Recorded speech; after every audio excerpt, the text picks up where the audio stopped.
expend energy continuously throughout the day and then eat periodically to refuel. Ideally, their energy intakes cover their energy expenditures with little or no excess. However, excess energy is stored as fat, so in order to maintain your body weight, you should achieve energy balance. To do so, the body must meet its energy by taking in as much energy in as they put out. We will start off with energy in. We have many factors, starting off with the physiological influence, which includes empty stomach, gastric contractions, absence of nutrients in the small intestine, and GR hormones. Once one of these factors are present, a response to any true food is triggered by nerve signals to the brain, primarily in the hypothalamus.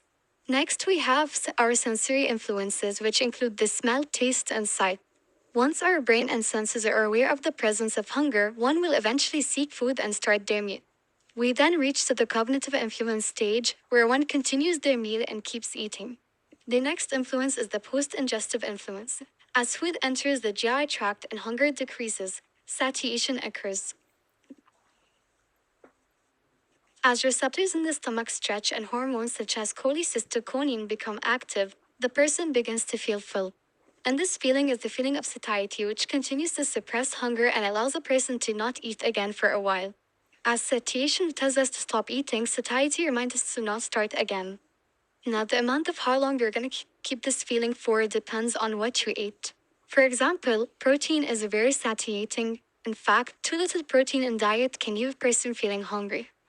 Foods low in energy density are also more satiating, as well as foods high in fibers.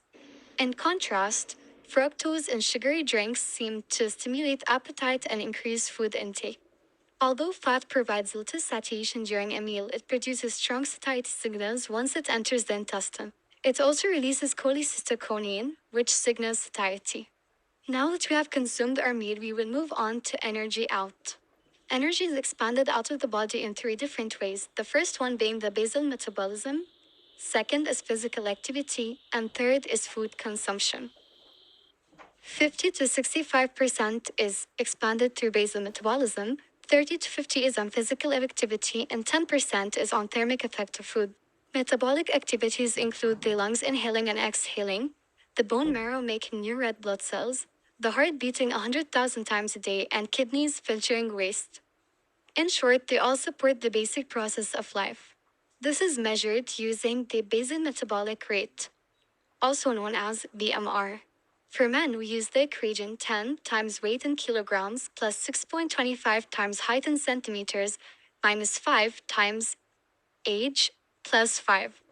And for women, we use the same equation but different values, which is 10 times weight in kilograms plus 6.25 times your height in centimeters minus 5 times your age minus 161. The rate is lowest when a person is sleeping undisturbed, but it varies due to temperature. A person sleeping in a cold room would burn more calories than someone sleeping in a warm room.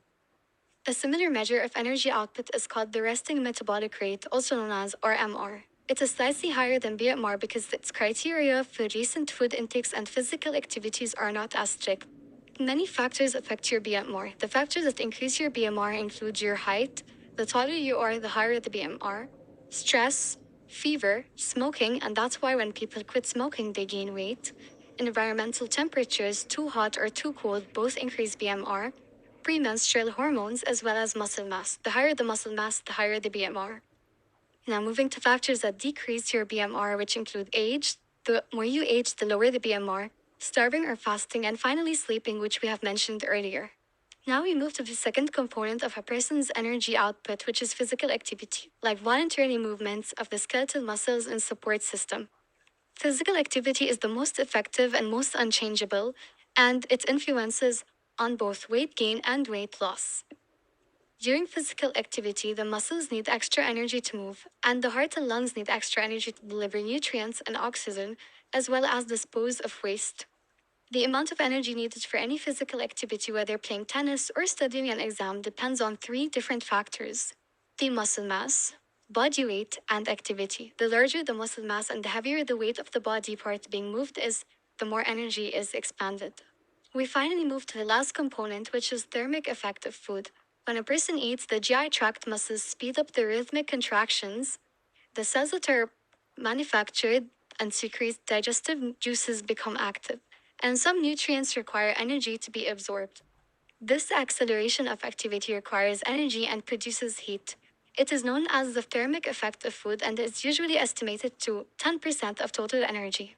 And now moving to the body mass index, also known as BMI, which describes your relative weight for height. To find out your BMI, calculate your weight in kilograms divided by your height in meters to the power of 2. The range is referred to as underweight if your BMI is below 18, healthy if it's between 18.5 to 24.9, and obese if it's over 25. Don't forget, always maintain a healthy diet.